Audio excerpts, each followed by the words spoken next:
Hello everyone, KV here, and welcome back to my year in review.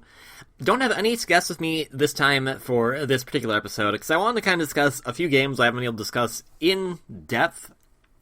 And these are mostly because they're games I kind of played very quickly over the year, but I think they're all worth talking about because they're all pretty fun in their own rights. So this is basically just the quick one-off where I kind of discuss a few games, no extra guests to talk about them, just me and my personal thoughts on these games. I think I have about 5 games I can think of top of my head. So just starting it off, one of the first new games I played this year was actually Kirby and the Rainbow Curse, and I know I mentioned it, I think, on a previous video. And obviously I did the Let's Play of Kirby Canvas Curse this year, kind of in celebration of it, and Rainbow Curse was a pretty good game.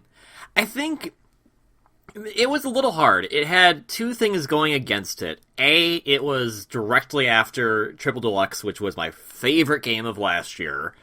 And B, it was a follow-up to Canvas Curse. And while Canvas Curse is good in its own right, Canvas Curse worked very well for the system it was on.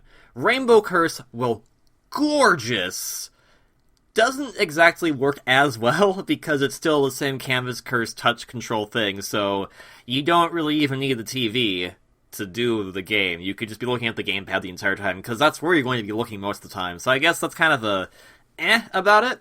They did change up some of the gameplay mechanics as well, and most of them are welcome changes. For the most part. They got rid of the dash attack, which I was kind of sad about, but the rest of it's really good. It's really fun. A lot of different areas. I like a lot of the different areas and zones they have you go through. Most of them are usually very unique and very fun, and the clay aesthetic is really pleasing to look at. It's a very colorful and beautiful game. But unfortunately, it is a little forgettable just because, A, we already had Canvas Curse, so this isn't anything super new, and the game itself kind of just does whatever. The main story of the game is pretty silly and pretty adorable in of its own right, and I like the new characters that are introduced as well. I hope they show up again at some point in the future. But the overall game just kind of just whizzes by and doesn't seem... I guess that's kind of the hard thing, is that with Kirby Triple Deluxe last year, every moment was just soaked in so much goodness that it was really hard to kind of get that same experience here with Kirby and the Rainbow Curse. And I think that's partially because it, for some reason, decides to reuse bosses. There's only a total of 4 bosses, technically, and the other 3 bosses that make up the 7 worlds, 2 of them are just reused and just kind of, like, slightly upgraded, and I'm never a big fan of that, but whatever. It was a budget title, so it can kind of get away with it. It did have amiibo support that was kind of minimal, so it wasn't super great. But, I haven't actually 100%ed it yet, so there's a lot for me to go back. There's a lot of replay value to it, because there's a lot of different collectibles you can get, and they're all pretty well hidden. It's about on par, if not a little harder, than how Canvas Curse was with the metal system. However, I will say, one of the weird things about it is that one of the things you can unlock are extra music tracks, and this is kind of like my one major beef of the game, and it's a silly thing to have major beef about, but it is just kind of a very bizarre choice. In Canvas Curse, the majority of Canvas Curse music was remixed, and, I mean, almost all of it was remixed, except for a few key songs. And it was redone, and they were all really interesting remixes. They do a similar thing in Rainbow Curse, but it's only in the sound tests. There are secret songs that you can unlock, that you can play in the sound test, which are fantastic renditions of great old and new Kirby songs, and they never play in the game. That's kind of odd.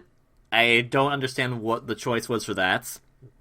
And I think that's kind of a shame, because the main music that plays in the game is pretty decent. It's Shogo Sakai. If you like the Mother 3 soundtrack, or if you enjoyed Kirby Mass Attack, you'll probably like the soundtrack just fine, but it's not as wow standards as Triple Deluxe was.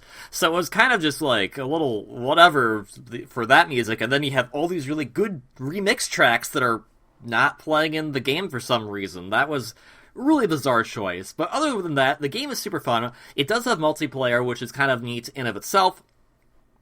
But it is kind of like, you'd have to be a fan of Kirby to really enjoy it, I'd say.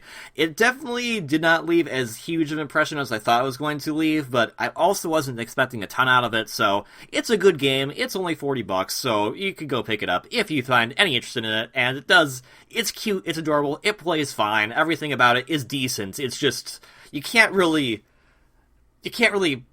put it to being super amazing, but it's not bad. It's a decent game, so no, it's like really wishy-washy, but I love all the Kirby games, so I'm not going to say it's a bad game by any means, but it definitely did not live up to the hype factor that Triple Deluxe set from last year, so that's partially my fault, and partially because they released a game within a year, so oops. But yeah, good game. Next game I played was Dragonball Xenoverse. So this is a interesting one. I've never actually owned a Dragon Ball Z or Dragon Ball fighting game. So this is the first Dragon Ball fighting game I owned, and to call it a fighting game is a bit of a stretch. It's kind of more of an action RPG, if that makes any sense, and people who have played the game can probably contest to that's kind of how it is. You make your own character, which is probably the most awesome thing about it, is that you can make your own character. It can be a human, a Saiyan, whatever the heck Frieza is, a Namekian, or my favorite, the Buu race, the Majin race, which I made my character after. And you can go and learn different techniques, level your character up, and then kind of play through the entire Z story, all the way from starting with the invasion with Raditz, all the way to the events that happens in the movie Battle of Gods. So that's kind of cool. Kind of nonsensical how they kind of make it plot relevant. I mean, I kind of wasn't caring for that. I was caring more just to see the crazy explosions and everything. And it honestly wasn't as crazy as I thought it could be. It was fun in its own right. I would definitely say probably don't pick it up unless you see it on sale, because it's probably not... It's decent, but if you want like a really good opinion on it, I'd say go watch Team 4 Star's Let's Play of it. They have some very choice words with it. I don't think it's that bad as they make it out to be, but it's definitely not super crazy. But for me personally, since I'd never owned a Dragon Ball fighting game, I thought that was a pretty nice one to have. I like the character creation. I like the ability to learn all the new attacks and all that stuff, so that's kind of neat.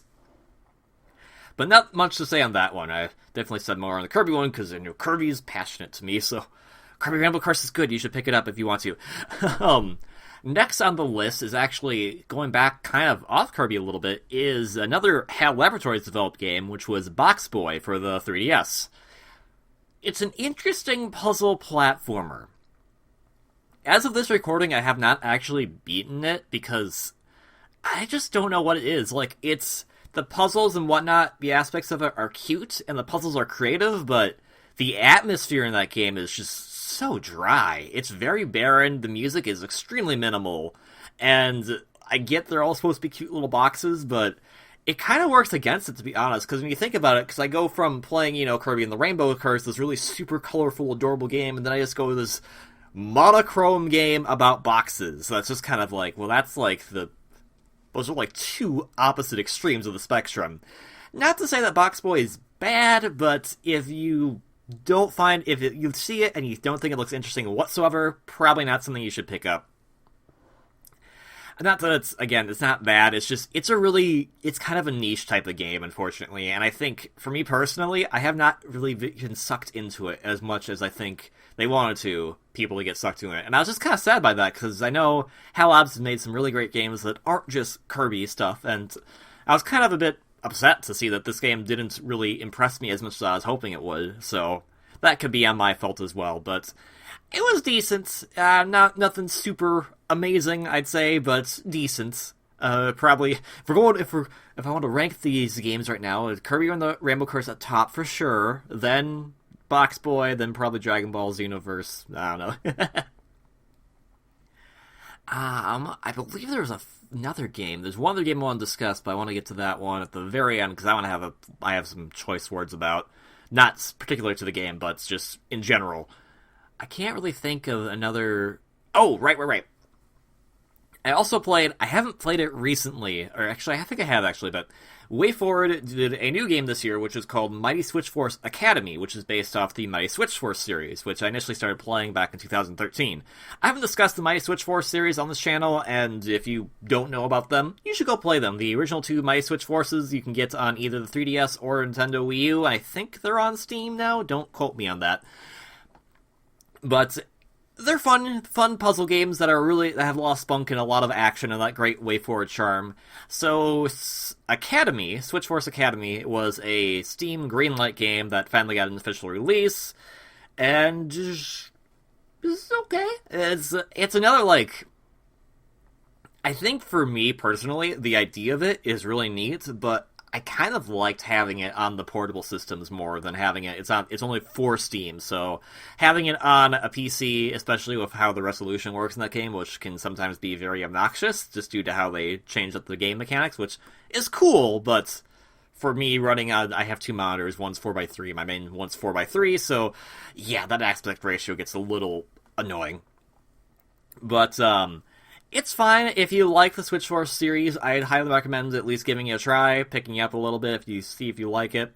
There is a multiplayer mode to it, which I have not tested out yet, which I'm not really sure how to, because I play games with a controller, and I'm not really sure how you would do that, but it's just because of the PC. It seems like this is a game that would be more suited for a console-like setting, especially because the game, if you're familiar with the Switch Force series, the camera is usually pretty zoomed in. The camera in Academy is zoomed all the way out, so you can see the entire map, and that makes your character very hard to see. It feels like this is a game that would be much more suited for being on a big, high-definition TV, with a bunch of people, so that you could do the multiplayer mode, because that seems like where the main bulk of the game is, other than that the idea of the game is that the screen wraps around itself, so you can have some fun ideas with some of the puzzles there, but other than that, not terrible. I'd probably rank it probably below Xenoverse, not to say that it's bad, but it's just it's cool. It's a cool idea. But the last game I wanted to discuss, actually, so just for the record, because I know sometimes I sound really negative, but no. Rainbow Curse. Pretty good game. I'd pick it up if you like Kirby series and you have Wii U. Xenoverse, decent game. If you're a fan of Dragon Ball, you'll probably have a good time. Boxboy, kind of niche, but if you see what you like, you'll probably enjoy it. And Mighty Switch Force Academy, I'd pick it up if you're a fan of the Switch Force series. If you haven't played any of the Switch Force games, I'd probably play the first two before trying that one out. Last game I want to talk about, and this is kind of a big one for me, is the game Chibi-Robo Zip-Lash. Now, this one's a big one for me, and I have a lot of choice words to say about it. Not because the game is bad, but because so many people have said it's bad. And I do not understand why. I don't. I played through the game, I got the amiibo and everything, and it's a fun platformer, to be honest. It was probably... I got it just a little bit after Mario Maker, and I was having a lot more fun with Chibi-Robo Zip-Lash than I had with Mario Maker. And that's partially because, Zip-Lash is an actual full game, as opposed to just, people making randomly generated stages. But Zip-Lash, it was a cute idea. You had a nice little whip attack, and I've never played a Chibi-Robo game, so maybe fans of Chibi-Robo were kind of upset by this, but personally, for me, it was a fun platformer, and I'd like to play another one, to be honest. It wasn't, it wasn't super wow, but it didn't have to be. It was a cute little title that knew what it was, and it was not trying to please the masses. It was just trying to be a nice title that was decent all around. Everything about it was good. The gameplay mechanics were really solid. The stage design, for the most part, was really fun, and I did like a lot of the mechanics that they had that kind of made it unique in its own right. Some of them didn't work as well, like you had a kind of a roulette wheel to tell you what stage you're going to, which you could also change up if you wanted to. But then some of the ideas, like the fact that your health meter is just a constantly draining power supply and getting hurt, drains more of it than usual, that was kind of neat because it kind of lets you be more exploratory in the platforming sense as opposed to being really careful. And of course, the most key mechanic of the game, which was using his little plug as a whip, either to just whip usually or to do the signature Zip-Lash move, actually brought in a lot of cool puzzle ideas, and that really made the game feel really unique to me. It felt like I was playing an old-school NES Castlevania game that had finally decided to figure out what it should do and what should it stop doing, as opposed to the kind of the really bad idea it had in Castlevania 4, which wasn't a bad game, but, that's that game with its, well, I don't need the item because you can whip in any direction, but, and there's a lot to explore in the game, too, and you can pick up, extra trash, get more points, and all that stuff. The amiibo compatibility for that game is also pretty nice. It's not super in-depth, but it's pretty nice, because you actually do get to level up your character, your amiibo, every time you beat a stage, and that, in turn, then helps you get more stuff for your capsule collections, or just to use the crazy gold Chibi-Robo amiibo mode. And to be fair, the game is $40 with the game and the amiibo, so to me, that was kind of a deal, so worked for me as far as I was concerned. But yeah, and some of the bosses were pretty fun. The final boss especially was hilariously awesome. It was a really fun time. And I had some great music too. I know some areas may have not been as stellar, but I definitely like what they had, and it definitely gets me interested to play other Chibi-Robo games, knowing that they are obviously going to be platformers. But to be honest, this is a good one. If this is the last Chibi-Robo game, which I am sad to hear if that is the case, I think it's a good one to go out on, but I have to see the other Chibi-Robo games to be fair, and I kind of hope that people really do pick this one up a little bit more, because it's not a bad game. I don't know who thought it was a bad game. I've seen nothing but negative reviews for this game, and I don't get it. It's a cute little platformer. Is it going to be the next, I don't know, Mario Galaxy 3? No, but why are you expecting it to be, is my kind of question to that. It's the same thing like when Power Matt and I discussed Yoshi's Woolly World. There's a lot of criticisms for that game too, to which we're just kind of like, it's a platformer, what do you expect? And that's kind of the mindset you should go into Chibi-Robo with as well, because it is a very cute platformer. It can sometimes be a little bland, but it's not bad. Gameplay-wise and mechanic-wise, everything works just fine. There's nothing super frustrating about it, so it's just a fun little game that, if you're looking for a hankering for a new platformer and you don't have anything on hand, it's a good one to pick up. And the amiibo is freaking adorable. It's awesome. I have it right here on my desk. I love the amiibo. But yeah, those are all my quick one-offs for this, so I guess go back to my ranking. Canvas, keep mixing those two up. Rainbow Curse probably by number one out of these one-offs, followed by Chibi-Robo. I thought Chibi-Robo was a fantastic game. I guess you get it. You get it. Chibi-Robo, it's not a bad game. It's not a bad game. Please play it. Please support the Chibi-Robo franchise. After that would probably be Boxboy, then Academy and Xenoverse tied. But yeah, those are my quick one-offs. There's another few videos that'll be coming out either today and tomorrow. One of them is going to be discussing some DLC stuff, because I thought that'd be an interesting thing to discuss, and there'll be more people on for that. And then my top 3 games of the year will be discussed as well. So I hope you look forward to those. Otherwise, please have a great day, and I'll see you in the next one. Until then, ciao! Rainbow Curse and Chibi-Robo are good games. Please go play them. This has been your PSA from KV saying if you have the money, go support.